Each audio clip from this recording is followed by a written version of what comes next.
Would you say that killing someone is always unethical? Most people would probably say, yes, it is always unethical, but I'm going to tell you why I don't believe that that's true. Medical euthanasia is the medical practice of purposely ending a patient's life to put an end to their suffering. According to Vizcarrando's May 2013 article, Euthanasia and Assisted Suicide, the Physician's Role, euthanasia was practiced by the ancient Greeks. The term means good death.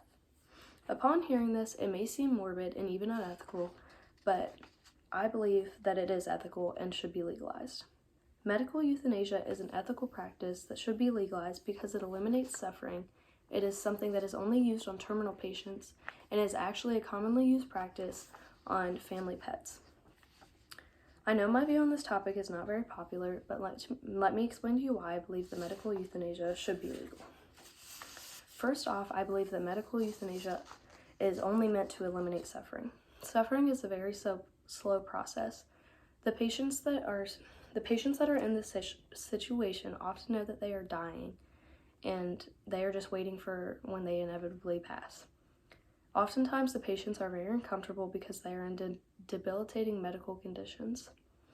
Also, patients oftentimes are not able to be at their homes and instead are forced to be at the hospital. In their 2014 article, Euthanasia, Right to Die with Dignity, Anadarai, Dinaska, Karen, and Mani say, physical conditions that affect the quality of life in these patients are unbearable pain, nausea and vomiting, difficulty in swallowing, paralysis, incontinence, and breathlessness. None of those sound very nice to me. Second off, nobody wants to watch their loved ones suffer. It takes a huge emotional toll not only on the patient, but the family as well when someone is suffering like this. The family is never going to officially know when the patient is going to die, so every time they say goodbye, they never know if it's going to be their last. Families' lives are also turned upside down in order to make time and cater to the patient. This is a very hard lifestyle to live. Third off, it gives patient a dignified death.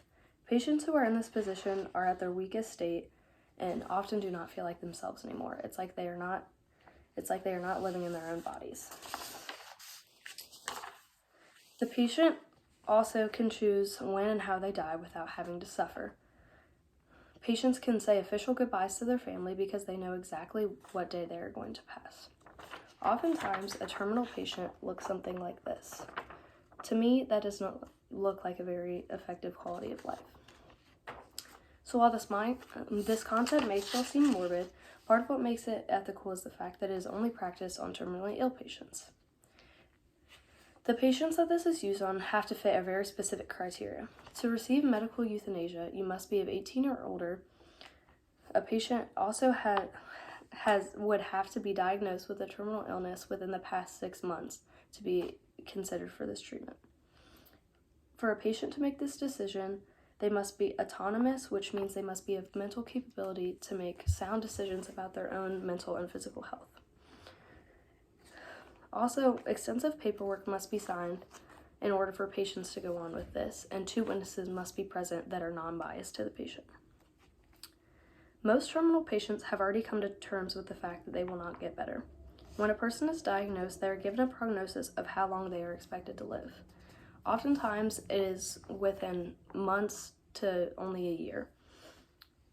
Most of these patients, their conditions have progressed to the point beyond no return. There's nothing doctors can do besides try to make them as comfortable as possible. Oftentimes, the families have been able to spend lots of time with them because they have rearranged their schedule because they never know when they are going to pass. Terminally ill patients fight for as long as they can until eventually they cannot fight anymore. It is not throwing in the towel because they have already fought as much as they could. Fighting a terminal disease takes a huge emotional and mental toll on a person. Patients in this position are living to receive their treatment and are very sick. Their quality of life is poor, and it is not an easy life to live. Stewart says in her February 1999 article, "The concept of quality of life of dying persons in the context of healthcare.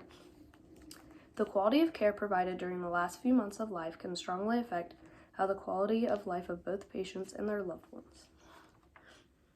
Oftentimes, a terminally ill patient's head looks something like this: confused, tired, and worried.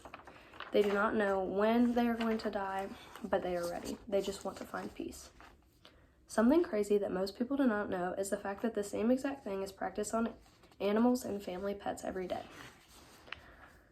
I myself have had to have a pet euthanized because they were going downhill and I did not want to watch them suffer.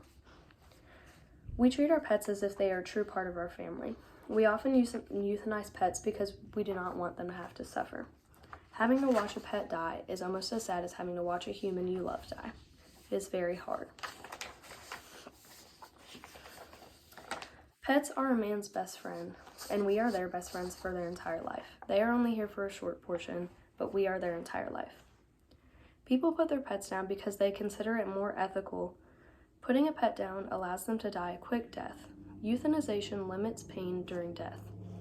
Euthanization works as if you make the patient as comfortable as possible before you would have to terminate them. When a dog or human is close to death, even simple tasks are very difficult. This makes daily life daunting. It is not very easy to get around or to eat, sleep, breathe, etc. As pet owners, we feel obligated to take the best care of our pets. Most people want to take the best care of people and the animals we love. I know my family and me, and I treat my pet as if he is a human, and I would never want to have to watch him suffer. Doing the best for the people we love sometimes means doing the hard thing and letting them go. Letting someone go is never easy, but oftentimes it is the best option. I don't understand. If we feel that it is ethical to euthanize our animals to eliminate their suffering, why do we think it's any different with humans? It's often the same concept. Euthanization of a pet oftentimes looks something like this, and while it may look scary, the pet is actually very happy. He is in peace, and he's being put down in a very humane way. He's in no pain. A lot of people might think that this is a weird or unimportant topic, but I believe that this could change the death experience of terminal patients into something a lot more positive than what it is now. Instead of waiting to die, they get to choose when their time is going to come and how they want it to end. I truly believe that medical euthanasia is an ethical medical practice. Medical euthanasia should be legal because it eliminates suffering, is only utilized on terminally ill patients, and is a very common practice on family pets. Letting go of a loved one is very sad, but sometimes it is the most ethical option. I know it is not anything that people want to hear, but sometimes doing the hard thing is actually the best thing. Letting someone choose their death gives them a more dignified death. I would like for you to consider if you were in this situation. Would you want the option to end your suffering, or would you want to have to suffer? I personally would want the option to do whatever I feel is best. Thank you.